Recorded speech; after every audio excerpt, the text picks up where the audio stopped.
pengertian inhalasi. Inhalasi adalah pengobatan dengan cara memberikan obat dalam bentuk uap kepada si pasien langsung melalui alat pernapasannya, yaitu melalui hidung ke paru-paru. Yang kedua, bentuk sediaan. 1. Aerosol. Aerosol digunakan untuk memasukkan obat ke dalam alveolus pulmonari melalui saluran nafas atas tanpa disertai hambatan saat melewati saluran nafas. Zat aktifnya dalam berbentuk aerosol yang tersuspensi dalam propelan, yaitu suatu gas inert bertekanan yang berfungsi sebagai pendorong. Pada saat alat ditekan, maka propelan akan mendorong beberapa dosis obat dalam satu hembusan.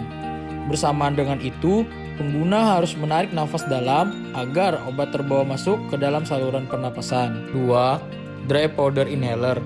Zat aktifnya dalam berbentuk serbuk kering yang akan tertarik masuk ke dalam paru-paru saat menarik nafas. Pada inhaler jenis ini, tidak terdapat propelan untuk mendorong obat masuk ke dalam saluran nafas. Alatnya ada beberapa macam, yaitu turbohaler, dishaler, dan echohaler, tergantung dari industri farmasi yang memproduksinya. Untuk turbohaler, penggunaannya adalah sebagai berikut. Yang pertama, buka alat tutupnya, pegang turbohaler dalam posisi berdiri. Yang kedua, putar sejauh mungkin bagian pegangan yang berwarna, kemudian putar balik sampai terdengar bunyi klik. Yang ketiga, bernapaslah di luar mulut. Yang keempat, masukkan alat ke dalam mulut dan kunci di antara gigi. Tutup mulut rapat-rapat, tarik nafas dengan kuat dan dalam lewat mulut. Yang kelima, keluarkan alat dari mulut sebelum membuang nafas. Yang keenam, selalu cek strip indikatornya untuk mengetahui berapa dosis yang tersisa. Yang ketujuh, setelah selesai, cuci muka dan berkumur dengan air jika menggunakan inhaler yang mengandung kortikosteroid. 3. Nebulizer. Cara ini digunakan dengan memakai disposable nebulizer mouthpiece dan pemompaan udara atau oksigen. Larutan nebulizer diletakkan di dalam nebulizer chamber. Cara menggunakannya yaitu yang pertama, buka tutup tabung obat, masukkan cairan obat ke dalam alat penguap sesuai dosis yang ditentukan.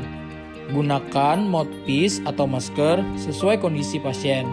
Yang kedua, tekan tombol on pada nebulizer jika memakai masker.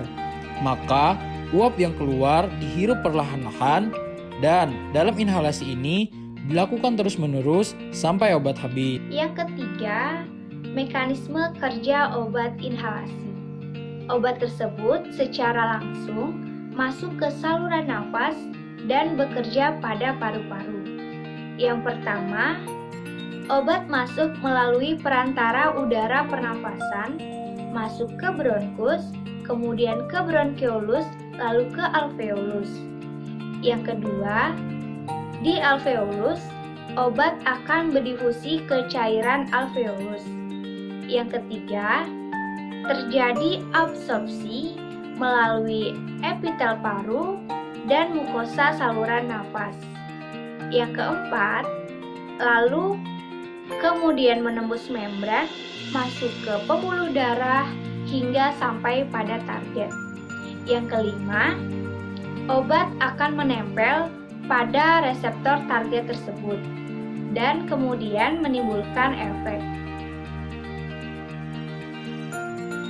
Keuntungannya yaitu 1. Absorpsi terjadi secara cepat. 2. Terhindar dari eliminasi lintas pertama di hati dan pada penyakit paru-paru. 3. Efek bronkodilator yang maksimal yang lebih baik. Ada pula kerugiannya, yaitu 1. Dapat terjadi bahaya iritasi dan infeksi pada jalan nafas, terutama infeksi nosokomial. 2.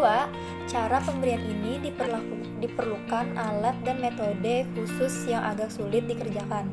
3. Sukar mengatur dosis. Dan yang terakhir, sering obatnya mengiritasi epitel paru-paru.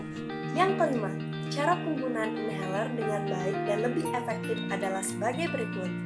Yang pertama, duduk atau berdiri tegak saat menggunakan inhaler. Yang kedua, Kocok inhaler dengan baik sebelum menghirupnya. Yang ketiga, langsung tarik napas perlahan begitu Anda menekan inhaler. Yang keempat, tahan nafas selama 10 detik setelah menghirupnya. Yang kelima, bila Anda perlu menggunakan lebih dari 1 hirupan per dosis, tunggu beberapa menit dulu di antara setiap isapan.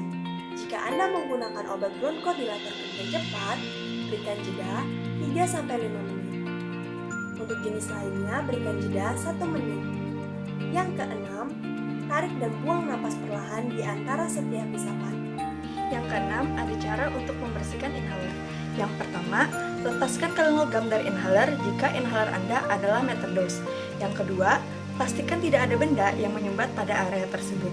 Yang ketiga, bilas dengan air hangat hanya pada mouthpiece dan tutupnya. Yang keempat, biarkan mengering secara alami sepanjang malam. Jangan gunakan kain untuk mengelapnya hingga kering.